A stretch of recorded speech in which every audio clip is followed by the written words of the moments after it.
Hi, everyone. This is Al Grego from the Produce Stand. Before we begin tonight's special episode with our guest, Stewart Reynolds, I'd like to take a quick moment to thank all the patrons and members of the Produce Stand Twitter group. Without their support, we wouldn't still be doing this. If you'd like to support the podcast, please rate us and leave us a review on iTunes. It helps new people find the podcast. Another way to support us is to become a patron. Patrons will get early access to select content like this special interview. Finally, anyone with a Twitter account can join our little community at Produce Stand Pod. It's a supportive group of good people who love the show Letterkenny. And if that sounds like you, just send us a DM and we'll add you. Now, on with our interview with Brittlestar. You're having Thirsty Thursday with your pals the other day. It's not Thirsty Thursday yet, but it is Tequila Tuesday. Welcome to the Produce Stand, a podcast paying tribute to the great Canadian show Letterkenny. Now, I know what you're thinking. There are many other podcasts about Letterkenny out there, but this one will interview you, even if you're just a fan of the show, as long as you're more famous than we are. I'm Al, your host, and joining me in the room, as always, is the lovely Tanya, and online we have Squirrely Matt, the very groovy Victor, and joining us tonight is a very special guest. He's the host of Game Changers podcast and the morning show thing on Facebook with his wife Shannon. His comedic and family-friendly videos have been seen by more than 500 million times on various platforms. He's created branded content for companies such as Wendy's, NBC Universal, Subway, Disney, WestJet, Rogers, KFC. The last one for KFC was the biggest brand campaign with over 60 million views. He's rubbed elbows with celebrities like the Property Brothers, Gordon Ramsay, Barack Obama, Justin Trudeau, and most impressively, Grumpy Cat. He's been invited to the White House, and he's the internet's favorite dad. Join me in making some noise for Stewart Reynolds, better known as Brittlestar. Wondrous. Oh my god. How exciting. Oh my god. Wait. Oh my god.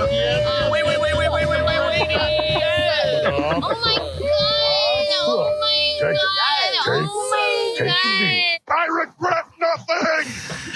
Well, I think at first, I just want to say, first of all, thanks for having me on. I really appreciate it. But secondly, it's always nice when people lead with my least successful endeavor, which is the podcast. That's nice. Come on. I was listening to your interview with Jonathan Torrance yesterday, getting ready for today. Because that was a really fun interview, though. That was like really exciting. Yeah, and it kind of had, I was very especially interested in that because he's somebody I'd like to have on our podcast once we get to the episodes that he's in. But your way up the ladder. Well, we've already had Kate Trevor, so it's not about that. It's more about that's true. We're only at season 4 right now, and we all have our weak moments. That's the thing. Is you caught him in an off day. Sometimes you pull in the big fish. He gave in. Yeah. Thank you so much for joining us. First of all, what would you prefer to be called, Stewart, Brittlestar, Mr. Reynolds? I think, Mr. Reynolds. Conversationally, let's go with Stewart. Exactly. Just do your best role. That'll be fine. Very nice. Actually, maybe don't. Maybe just go with Brittle. That sounds good. Brittle's good. Thank you so much for joining us today. The reason you're on, I've been following you since your Vine days on Twitter, and I just recently, maybe a month ago, saw a post where you mentioned Letterkenny and that you were a fan. I'm like, oh, yeah. He's a fan. Maybe I can get him on our podcast. And then I'm going to apologize in advance, but I had Toronto Mike kind of ambush you by asking you on his episode with you on it, if you would come on. And obviously you felt like you had to say yes, and I'm holding you to your word now. So I find like when you're at a career low like that on Toronto Mike, you're just like anything is like a rope up. Anything's a potential rope to climb out. So you feel free to shit talk Toronto Mike all you want on this podcast because we will have it, no problem. So where are you speaking to us from? From Perth County, actually, Letterkenny County. So Stratford, Ontario is where I'm from right now. You look like you're in a garage or a basement of some sort. This is a little studio I built when we moved into this house in 2003, and it's a free floating room. And I just recently put these shelves up, which people were able to see them. I would describe them for descriptive video style, but I won't. Just the shelves you get at Canadian Tire, and the lights, however, from Amazon. And it's just trying to make it tidy. Uh-oh. Oh, I think he's using that apple in the background Oh no, it's frozen. to connect. Let's see if you get the feed. Do you have Frozen Time music? There. Oh, Oh, there we go. Back? Oh, There you're you go. back. God, I had a great We're still in joke. dial-up out there. Such a good joke as well. Oh man. It doesn't matter. I'm in a studio is basically what I'm trying to tell you. Yeah. That's what I'm saying. Yeah, this didn't happen. This didn't happen during your Toronto mic interview. I feel, No, It's Are you this on a darn big 20 modem there? snowstorm. I'm on an Atari 1040 ST. There we go. Yeah. and speaking of which, so I saw that bit you did for Global, and that Mac that you had, Yeah. that beautiful Macintosh that you had. It's right Yeah. there. I see. Right behind. I got that for $20. So did you actually have to? Can you still log into that machine? Is that how you got the cool graphics to show up? No, I didn't. I on that video, which no one saw it, but I saw but it. I don't know. People are watching Global probably aren't listening to this, but there's very little. It's a Venn diagram that are just two separate circles. Yeah. And I was expecting as soon as I did the graphics for that. Because the producer was like, I don't know what ASCII means. And like I said, I made a joke about ASCII nudes. And they're like, I don't know what ASCII nudes are. Like, what is that? You're going to have to explain that. It's like, like the punctuation art. Like you make art out of letters and punctuation and stuff. And she didn't know. And so I had to demonstrate it graphically on the screen. And I knew as soon as I was doing it, I thought, well, so I should do it like the actual Mac screen, which is like this light grayish putty cement beige type color with like a darker gray black text on it, but you can't see it. I was like, oh, I'll do it like the old cathode ray style, sort of green, terminal, sort of computer terminal.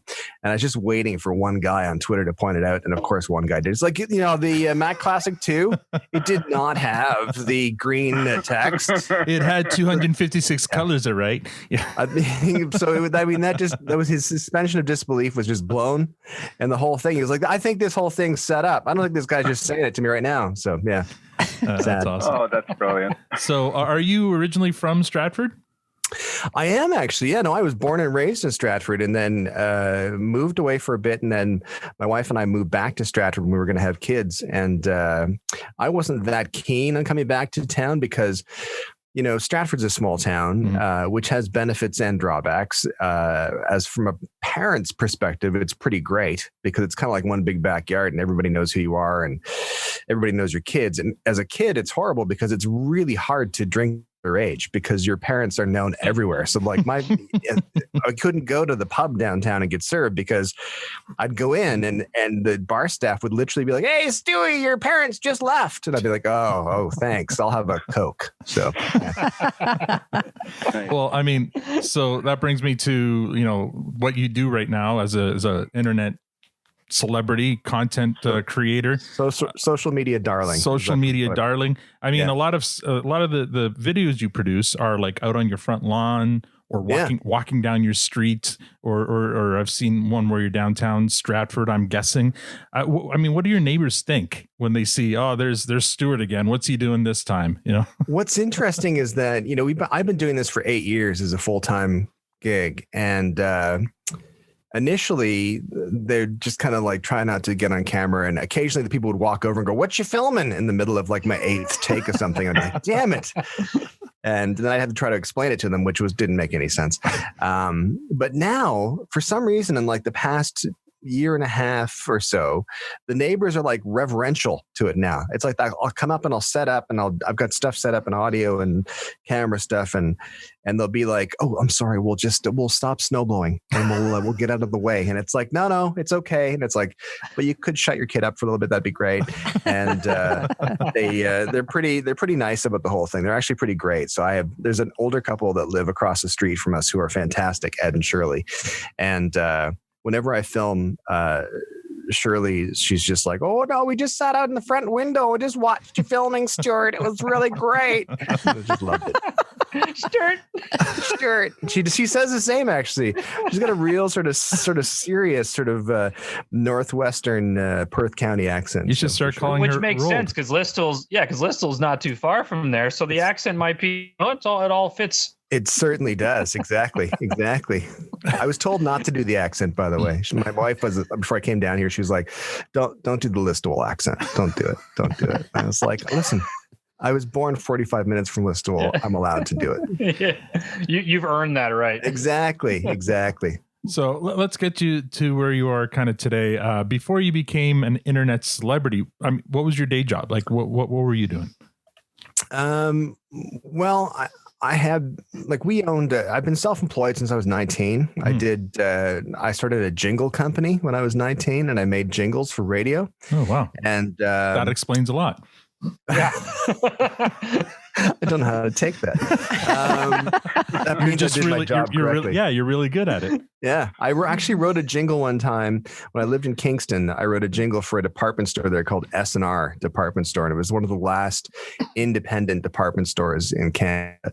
And it was like one of my crowning achievements. I was so pleased with it. And it really was stuck with you. And it was really I liked it. It was really well done. And it was horrible, like a good jingle should be.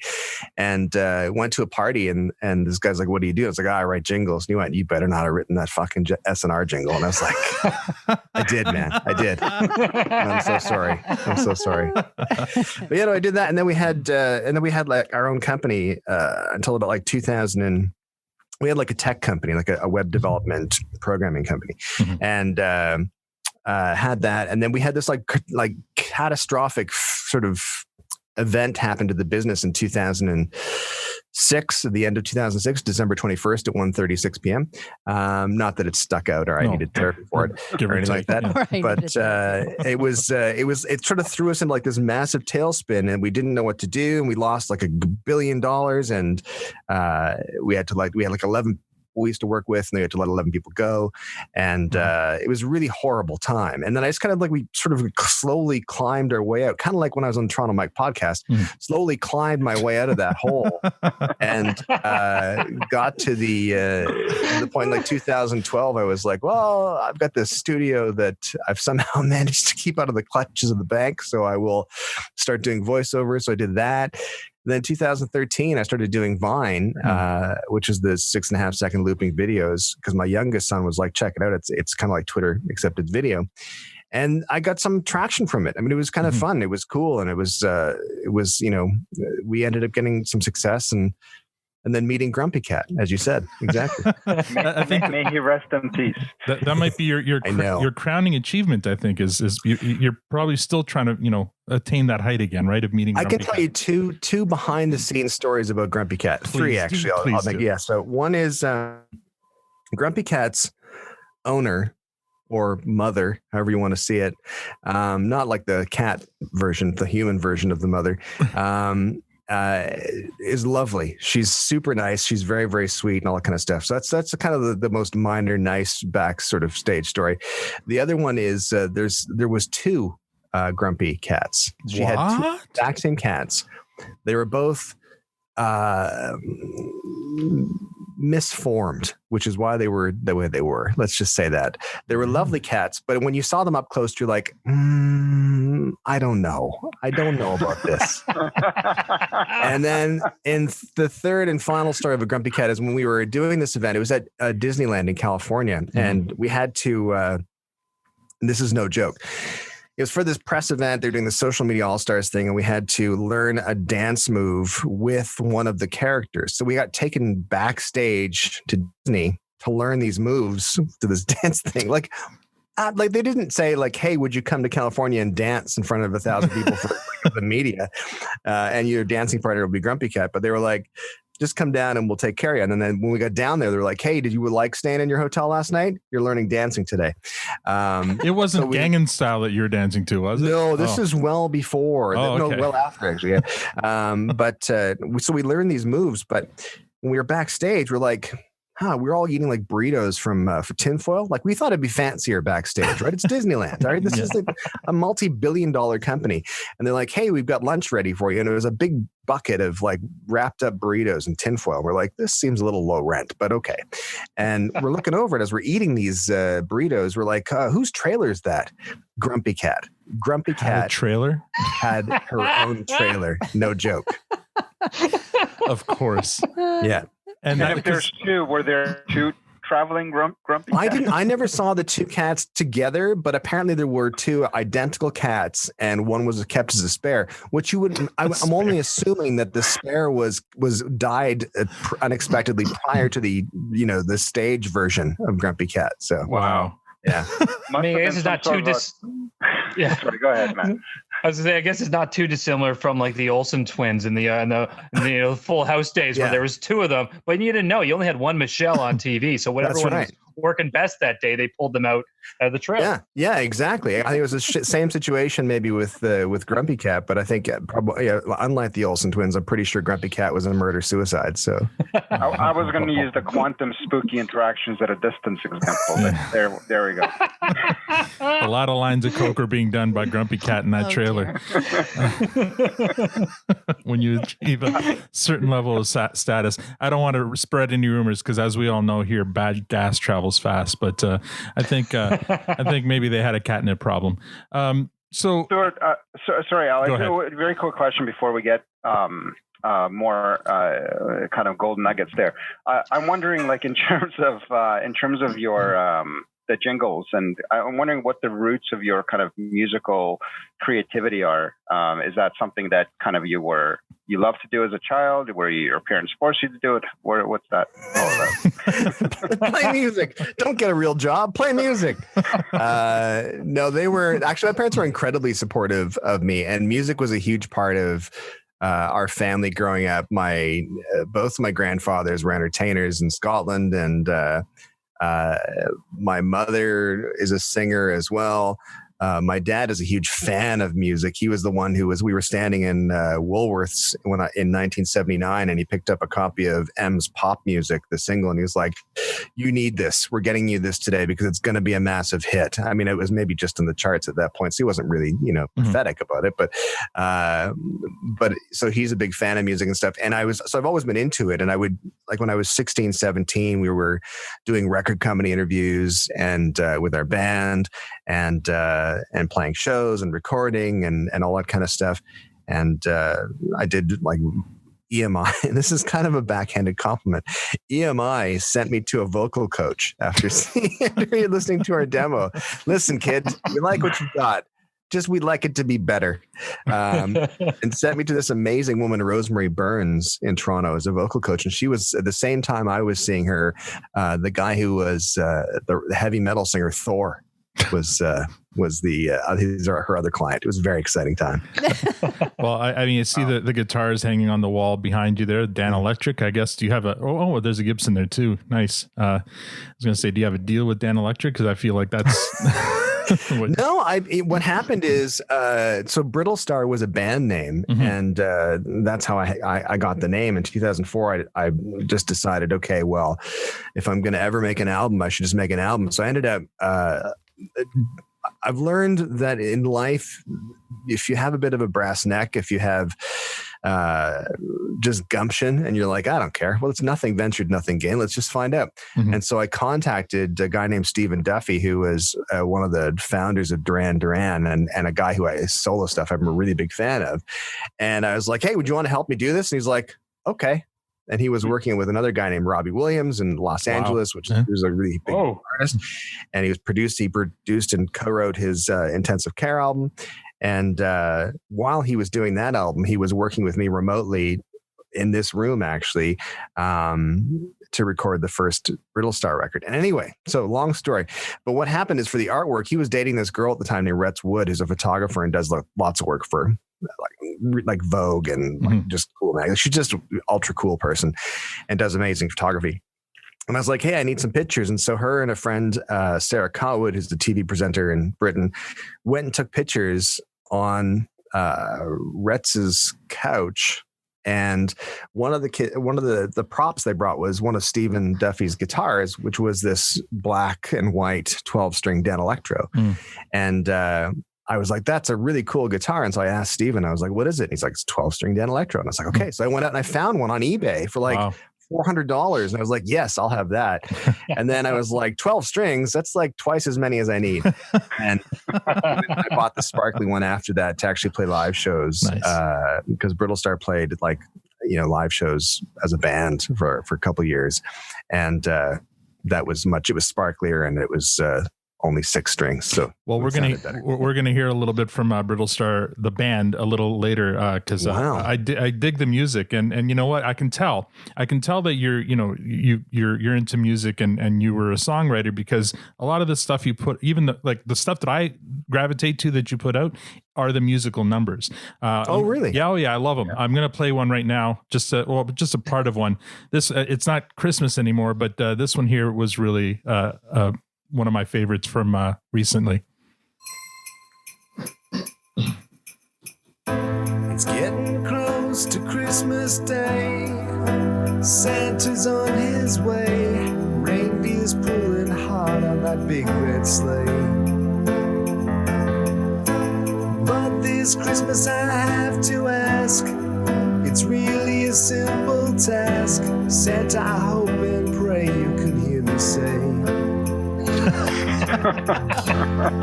this Christmas ain't the same, it's different. Fuck you, COVID-19.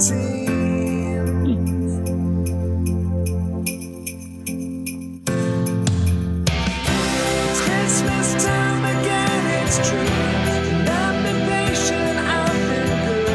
But if he brings a gift for me down the chimney, Santa better wear a fucking mask. It goes home to home. This COVID status is unknown. But if he brings a gift for me down the chimney, Santa better wear a fucking mask. I don't care what Santa better wear a fucking mask. Now, I mean, it's a great song, and it puts me in mind of Red by Treble Charger. Is that? Oh wow. Okay. I mean, I don't know if you hear it, but I totally heard like Treble Charger in there. No, mine's totally original. Thanks. Don't insult the guest. No. It's not an insult. Come on. I think it's a good song. I take it as a compliment. It's a good song. But I mean, your songs. I mean, the Lockdown song, even it's not just a straight parody song. Like, there's good musicianship and good songwriting in that song. I appreciate you saying that. Thank you very much. So that's why this is more than just a jingle. I think these songs can be are actual pieces of music. Well, thank you. I mean, I think that what's interesting is the impetus for that was I'd done, obviously done a lot of music, but when I started doing videos and sort of focusing on comedy, like parody versions of songs, parody songs and videos do really well. Mm-hmm. And so, like, I did a video called I'm a Dead. That's what I do, to the tune of Ed Sheeran's Shape of You. Yeah. And it got like a billion views, which is a great one. Great. Yeah. Thank you. And it was really great, but I couldn't put it on Facebook because Facebook would pull my page, like delete my page, because Facebook Canada has no clear licensing agreement with American record labels. So even though that tune, like Ed Sheeran knew about it, like it was all totally cool, but it's like, nope. And they didn't have anything in place. Like YouTube was just like, yeah, you can't have any money for this. We're going to give it to the 12 people who wrote that song. Like, you needed 12 people to write that song, by the way. And it's like, that's fine. I don't care. I just need, if I get the numbers and the eyeballs, that's kind of all I need out of it. Yeah. But anyway, I couldn't do that. And it was too dangerous for me to post these, parody versions on my Facebook page, and I wasn't making any money from them on my YouTube. So I was like, well, why don't I just like make my own? Like, I'll just like write, songs that are homages, like sort of inspired in the style of whatever it be. Like the Lockdown song is kind of in the style of the Killers, and the Just Wear a Fucking Mask song is more like a Coldplay meets Elton John rock ballad, and or a Treble Charger, and right in the same ballpark. I'm just thinking, the song Red, the song Red, totally similar, exactly. So that's why. Yeah. So you're making these Vine videos after the collapse of your empire. At what point do you realize you can make this your day job? Like, when did you start making a living, like doing this stuff? Well, it's super easy to make those kind of decisions when you have nothing else. When you have like nothing to lose, again, it's like being on the Toronto Mike podcast. You're like, whatever. Yeah, dude, let's just do your podcast too. But in all honesty, it was that first trip to California, and we had these drinks with the other creators, and we're like, "What do you do?" And they're like, "Well, we make videos." And I was like, "No, like, what's your day job?" And they're like, "Oh, we're with YouTube. We make videos." And it's like, God, why aren't we doing this? This sounds like a good idea. And it was kind of like, it wasn't like smooth sailing. That was like August 2000. That was the fall, actually, 2013 that we were in California. And it wasn't smooth sailing from them, but it was kind of like, oh, okay, I think we can actually like make money doing this. And so when you say we, are you talking about you and Shannon and your boys? Yes. I mean, initially, like when Disney came a calling, they said, we'd like you to do this event. We want you to film 10 videos for us. And they were like, we'd like your whole family to be involved. Because both of my kids were already making Vine and social media posts and stuff like that, and YouTube videos. And my wife, who was like, no, I don't want to be in the videos at all. I'm not into it. She hates being the center of attention, can't stand it. She just like, there's nothing appealing. It's a nightmare for her to be on camera. Right. And then I was like, well, but they're going to pay us this many thousands of dollars. And she was like, okay, I'll do it. It twisted my arm. Exactly. All right. So she's easily, coerced, which is nice. So it was certainly the beginning when my kids were 11 and 14, and it was like, they were cute, and and now they're 19 and 21, and they're just, we're lucky if they're sober. So Disney's not as interested anymore in us. Well, I can relate to trying to get your spouse to do something with you, because it took a little talking to get Tanya to agree to do this podcast with me. You can tell she's easing to it though, because she just got like comfy with the microphone there. Yeah, she's like, no. over. She's like, I got stuff to say, and I want to make sure you got my levels right. She's completely bought in now, but I didn't have to flash any thousands of dollars in front of her, thank goodness, because I wouldn't have any to show. Lockdown did this all for us. Yes, this is all. There's nothing else to do. When they say necessity is the mother of invention, lockdown is the mother of this podcast for sure. That was bottom. Yeah, absolutely. That was bottom. And it's so when you're talking about the content, so I find it so fascinating, because I think a lot of us still looking in on people like yourself who are making money and building careers off of content creation. I mean, for the longest time, maybe I was just naive or oblivious to the idea that people were legitimately doing this for a long time. You'd see videos of whoever online, like, oh, that was funny. But then you look through, oh, they have X hundreds of thousands of followers, and oh, why are they doing this? Oh, they're actually making a living. Then you see all these reports coming out of people making money, and it's just so like it's amazing. It's such a fascinating industry. It is. I bet you looking back 8 years, like, that's never going to be it. But then the fact that it's become your reality is a pretty cool thing. Oh, it's incredibly cool. I mean, I'm very aware of how fortunate we are and how we're able to. Well, for a case in point, I was watching an interview with this guy was a famous pop star, still is a famous pop star, and he was doing this live stream, and it was with another guy who was in a band with, and they were chatting back and forth. And I said to my wife Shannon, I was like, man, I've always wanted to just like have a life where I could be like that and just kind of wake up and be creative and just decide what to create that day. And I was like, well, wait a minute, I get to do that now. That's exactly what I'm doing. But I think that's one of the weird things about life, right? Is that you don't always get to, it's not a straight arrow. You can't just be like, I want to do that. And that's exactly what you do. It's like, I want to do that, and it'll curve probably a little bit this way and that way. And it might be more fluid than you think. So, I mean, I've always wanted to, what's interesting is that when I was a kid, like in my, like at sort of 12, 13, I wanted to create a business that I could just do from my house. And I didn't know what that was. I had no idea what that was. I also wanted to be famous as well, because and that was based on social anxiety. I like the idea when I go somewhere and I don't have to explain who I am. That takes a lot of pressure off of me. Interesting. It's way better. It's so much better.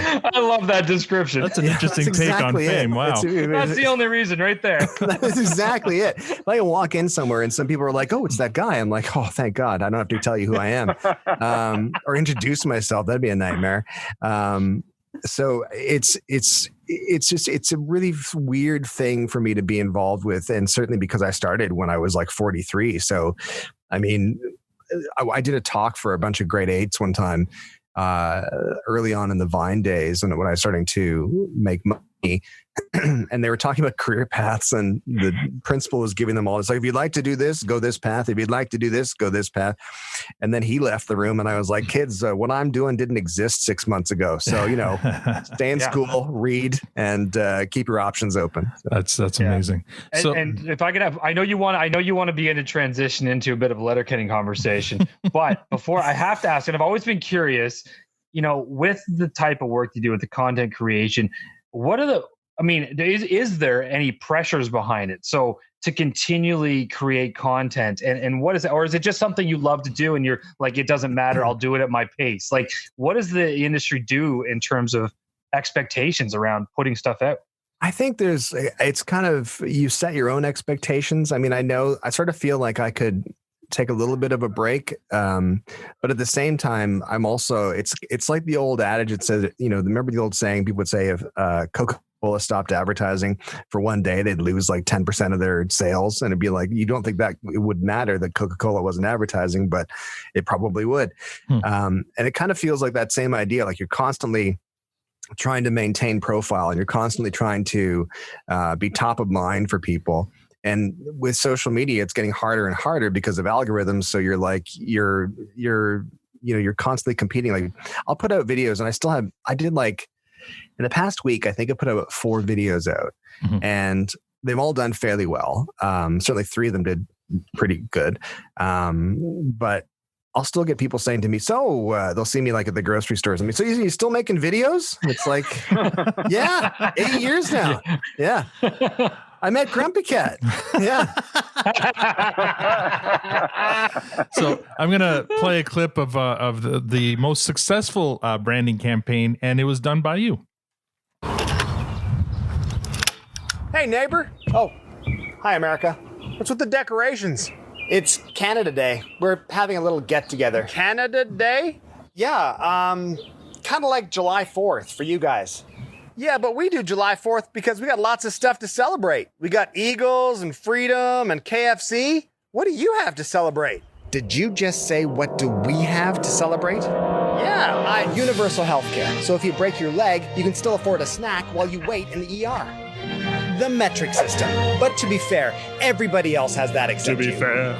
Maternity leave. Because we think if a woman carries around another human for 9 months, she might need some time off. Poutine.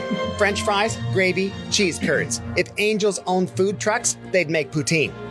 Bagged milk. It's more environmentally friendly. Plus, it feels like you're holding a cold, wet baby. And beer. Actual beer. Not yellow water. Beer. And lots of it. Butter tarts. If you put sex and gold into a blender, you get a butter tart. Of course, hockey. We did it first, we still do it best. But American teams win the Stanley Cup. American teams, Canadian players. Oh, and to your KFC point, Colonel Sanders lived in Canada, so we made it even better by pronouncing it KFC. It's true. He lived in Canada from 1965 to 1980. Yeah, that is weird. But it's true. But you know what we don't have? What? Pennies. Because they're stupid pocket weights. Y'all do have some stuff to celebrate, I guess. Yeah. Sorry. Thank you very much. Thank you. So according to your website, this was the biggest brand campaign online with 60 million plus views on all platforms. That's amazing. Yeah, I think it's almost at 70 million now. It does about 3 million views a year currently. After it was put out in 2017, and that year we beat Nike by 10 million views. Nice. It was a Cristiano Ronaldo video that they had spent like millions on, and I filmed that in my backyard with a Canon T3i in 2 days. So. Take that, Nike. Did you write that script yourself? I did. Yeah, no, I wrote the script myself, and I was just going to do it on my own, and then I was like, that's right, I like to get paid, and so I sent it around to a couple of agencies, and I just thought maybe there's going to be something like Tim Hortons or something like that would be interested in doing it, and this agency wrote back, Edelman, who represented KFC, and they were like, listen, we'd like you to do this for KFC. And I was like, it doesn't make any sense. It's Kentucky Fried Chicken. They're like, no, but Colonel Sanders died in Mississauga. And I was like, I'm in. I'm totally in. Like, that's the most Canadian angle of anything. It's you died in Mississauga? Fantastic. It's the best thing you've done. Gosh. That's that is so that's interesting to note. So you the content you created first and then you shopped it around. Is that usually how you do it, or No, not at all. It was really unusual. It was literally a case of like, I should probably maybe like a spacing between brand deals for us. And it was like, I should probably do something. And it was kind of like, well, we'll just throw this out there and sort of see. And it ended up working out really well. Obviously, it's the only thing that has made a U.S. border guard laugh and smile at me ever. Because I was heading to California for meetings, and he said, he's like, "Where are you going?" I'm going to California. What are you going down there for? Just some meetings. What do you do? I make videos on the internet. What kind of videos? I was like, you ever seen the Explaining Canada Day to Americans? And he went, "Oh yeah, that's you." Stamp my passport. I went, "Have a good time." That was it. I was like, right on. Brilliant. That's great. So what's your coolest celebrity moment? And I mean, like, by celebrity, I mean you, like somebody recognizing you. Right. Oh, recognizing me. Mm-hmm. I think probably it was weird starting to get recognized by people, because I remember going to my first social media convention, and I said to another guy who was a creator and a comedian there, and I said, "This is like a convention of the vaguely familiar." It was like everybody was like out of context. You're like, I think I know that guy. Like, do I used to work with him, or does he have 8 million views in the video? But I think the thing that really stuck out to me the most was we were filming for one day in New York, and it was myself and my family, and we were crossing the street in Times Square, and someone yelled, "Oh my God, it's Brittlestar and his family. No way." And I was like, okay, this is pretty cool. That was pretty cool. I bet. Pretty awesome. Now, was You didn't have to everybody explain who you were. Yeah. No, exactly. I was like, that's right. It's me. Everyone else The listen dream in. came true. It worked just Exactly. as designed. Yes. now was everybody just as happy about that as you, or were your kids or your wife? Yeah, I think so. I mean, I concerned think about that there's there's not so much concern. I mean, we've always been kind of like safety conscious about, making sure people don't know exactly where we live and stuff. Mm-hmm. We've had crazy people come look for us before. Oh, dear. We've had people come up from the States, like spending the weekend driving around town trying to find our house and stuff like that. That's no joke. And luckily no one's been, as we know, well, they haven't caught us yet. So we don't know if they're psychotic or not, but probably not psychotic, which is good. And most people are great. They're lovely and very, very nice. But we've always been kind of aware of like keeping that arm's length distance, Yes. between people. And that also serves my social anxiety really, really well. Like this whole Zoom thing is perfect for me. It's fantastic. If I start freaking out, I can just close my laptop and you are all gone, which is great. So let me offer up some context for Tanya's question about that, because when I asked her to be on the podcast and then we started getting a few listeners, and I'd say, "Hey, we got a listener from Australia," she'd be like, "Wait a minute. Somebody's listening to our private conversations." I'm like, It still boggles my mind. you're not On the internet. You're not understanding how podcasts work. It's still I'm like, I'm just having a conversation with you guys on a Thursday night. Why are everybody listening to this? So yeah. Live around the world. That's right. That's right. All right. Our listeners are now like, get to the fucking Letterkenny already. So let's talk about Letterkenny. When did you first discover Letterkenny? Like back in when the first YouTube clips came out, like the first 5 clips that came out. Yeah. Like the old, like the obviously the most popular one, the whole get back in your Tonka trucks and kick rocks like that. It's that was really exciting for me because having grown up here in Stratford, like I knew that dialogue, I knew that accent, I knew that whole thing. It was just like, oh, I know these people.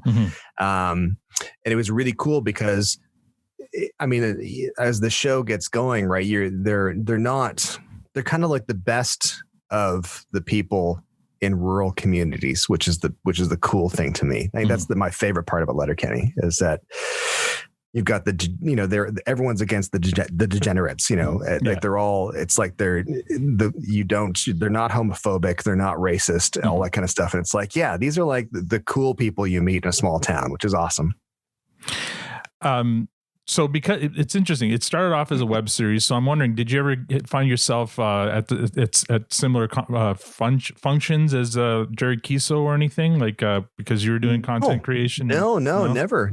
As far as I know, never. But I'm really terrible at seeing people out of context. I was at an event with like the entire cast of Schitt's Creek, and that was like weeks later. I was like, oh, that's who that was at the party that I just smiled at and walked past. I'm like, damn it. Okay, what a missed opportunity. I know.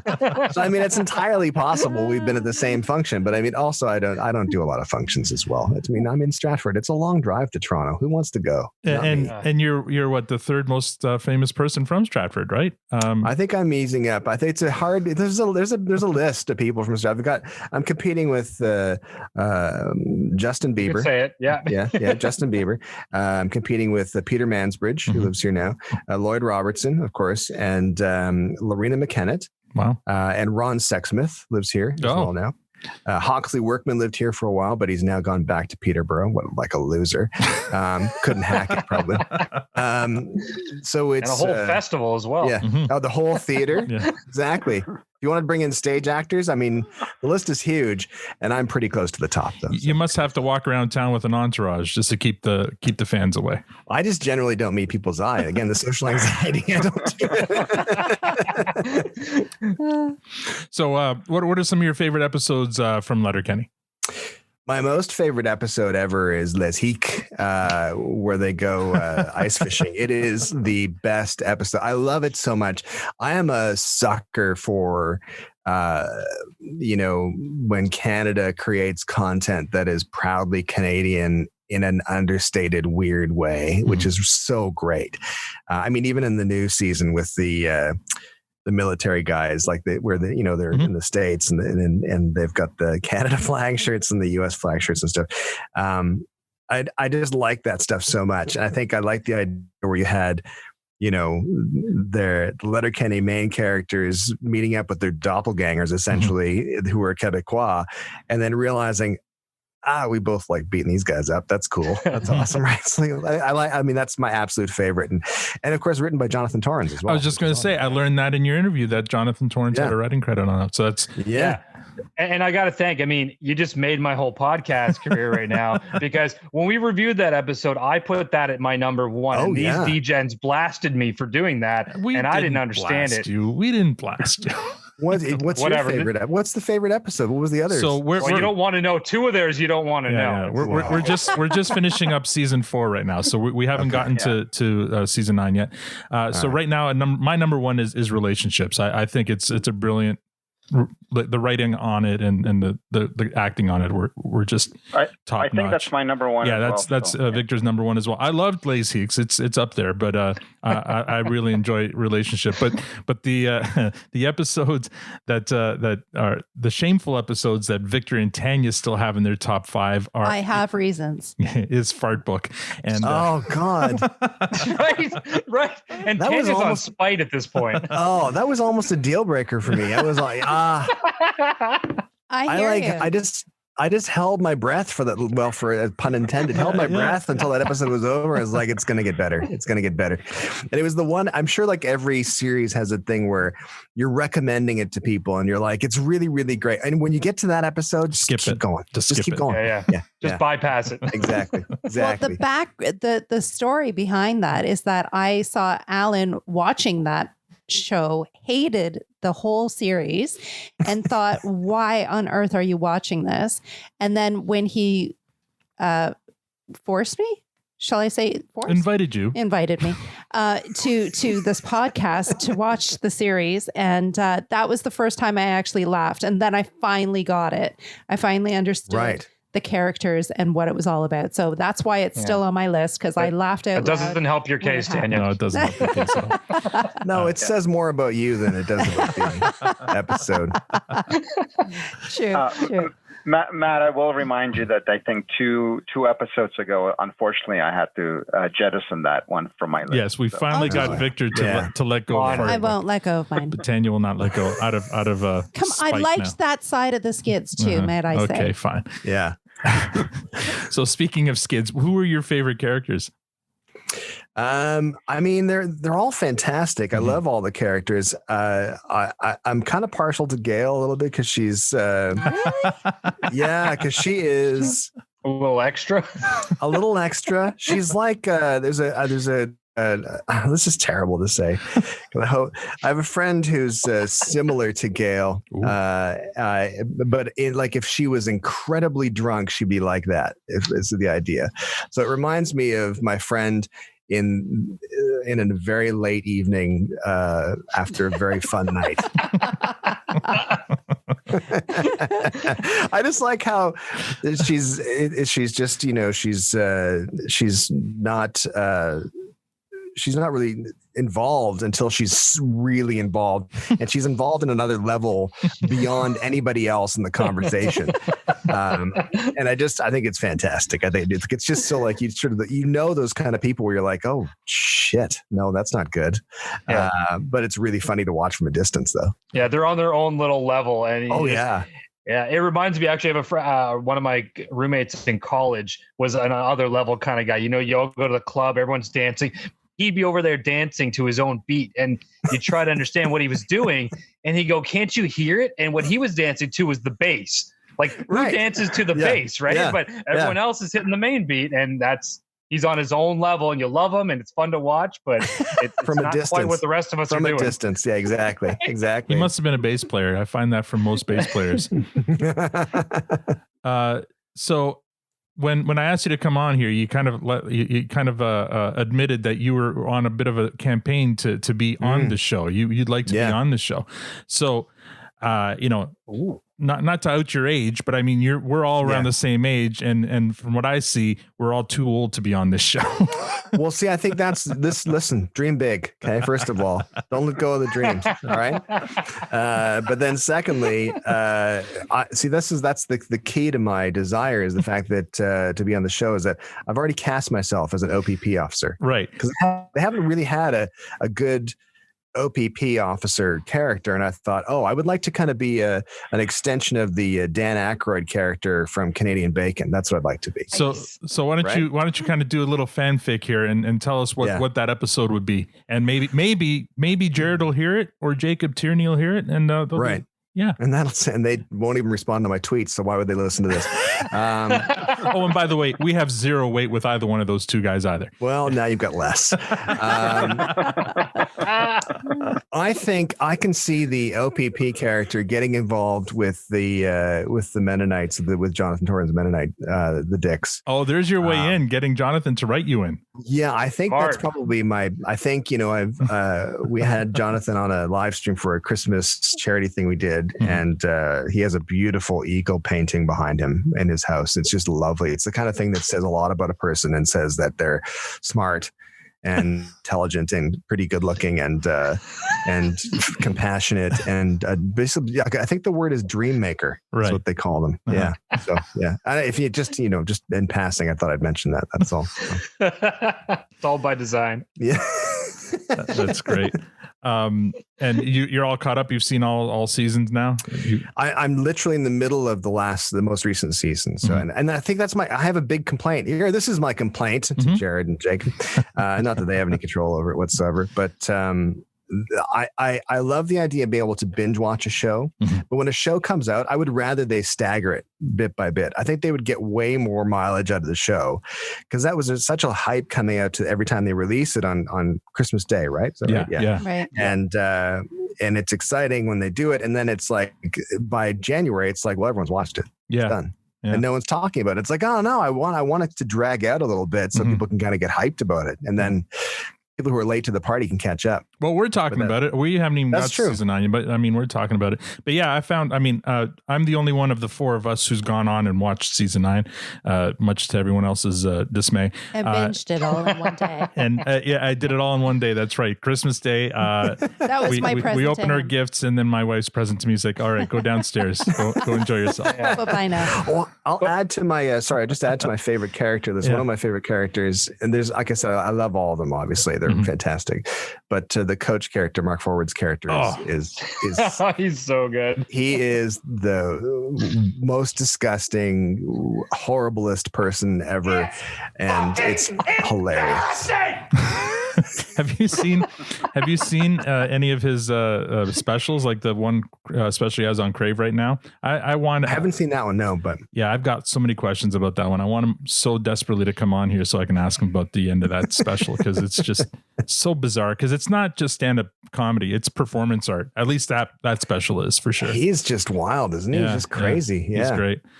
All right, well, so I think it's time for, I've got one listener question. I put out a feeler for questions. Unfortunately, a lot of our listeners are like in Australia and the US and stuff. And so when I said, we're going to have Brittlestar on, they're like, right. Oh, okay, that's nice. Who does he play? And like, no.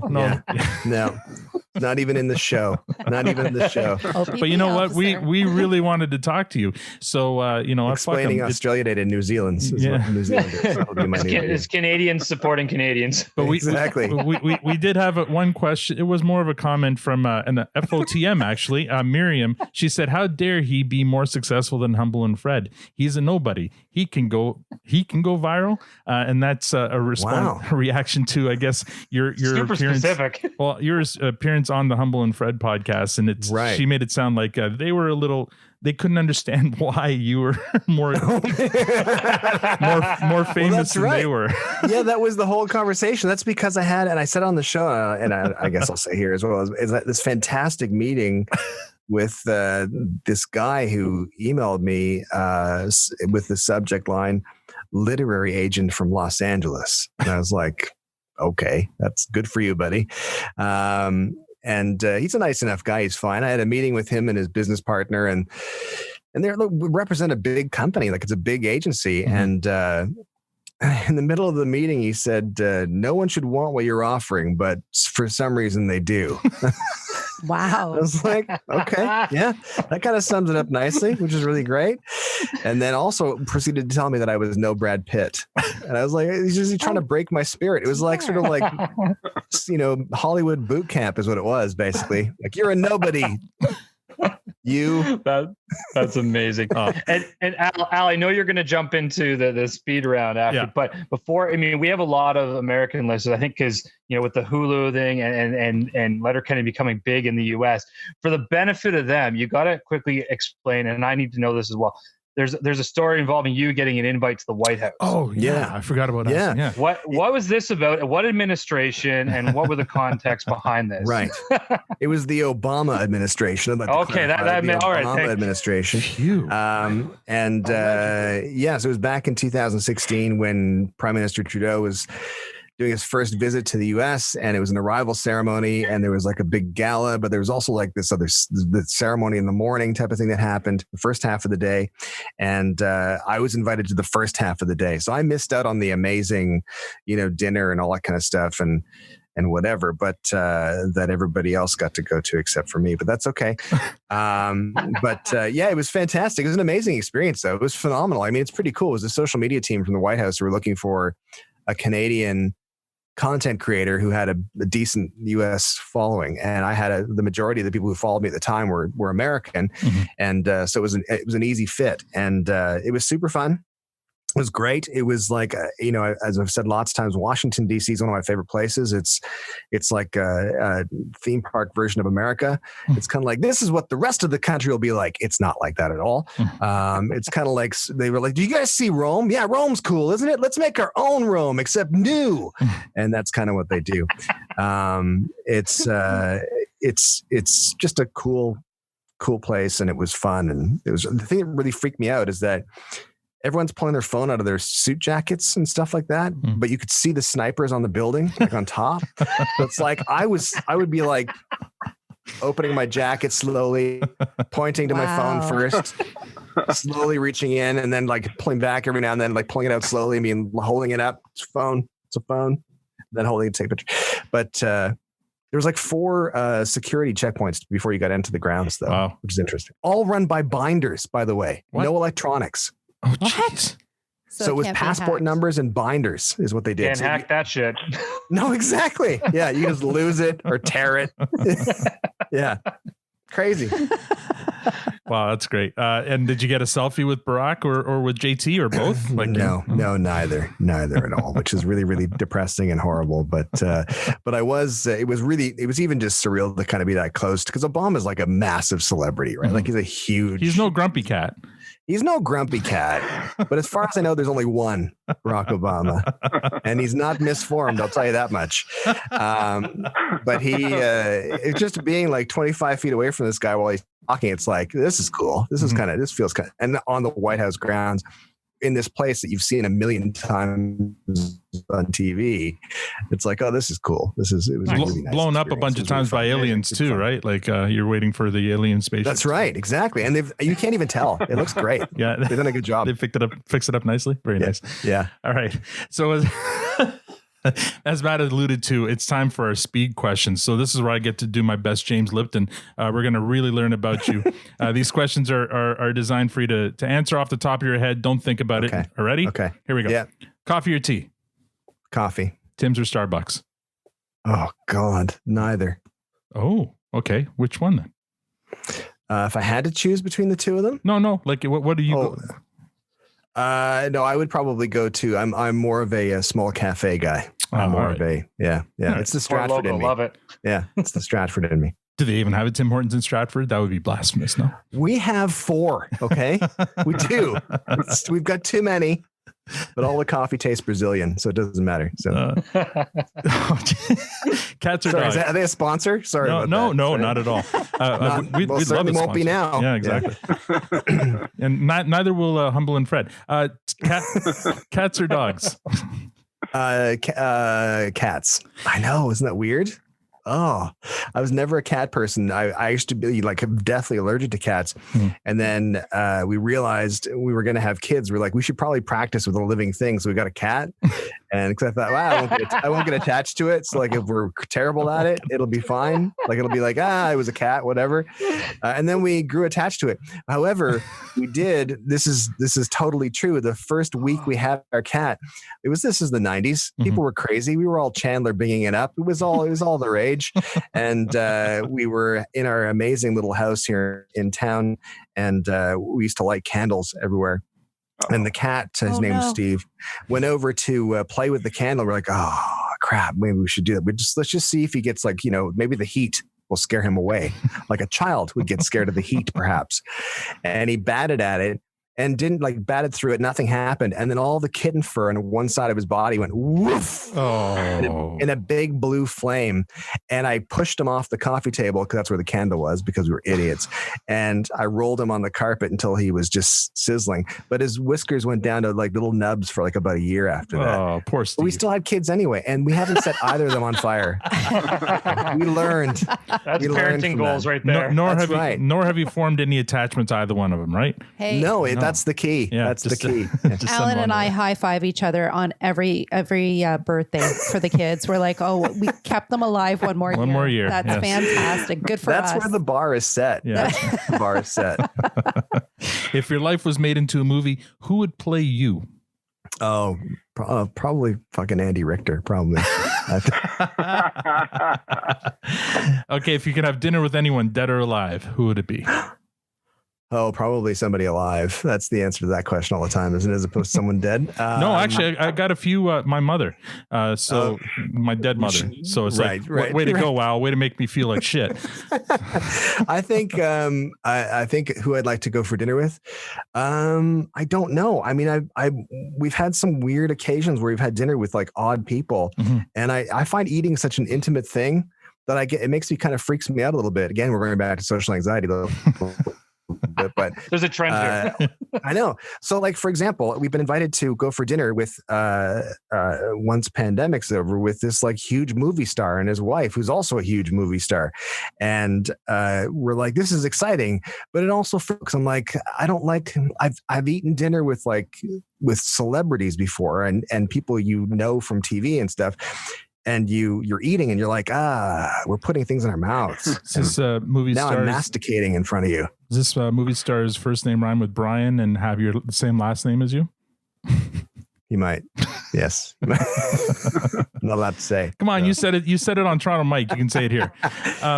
Well, I don't want to be that guy. Like, I mean, it's exciting, but at the same time, my friend Ryan.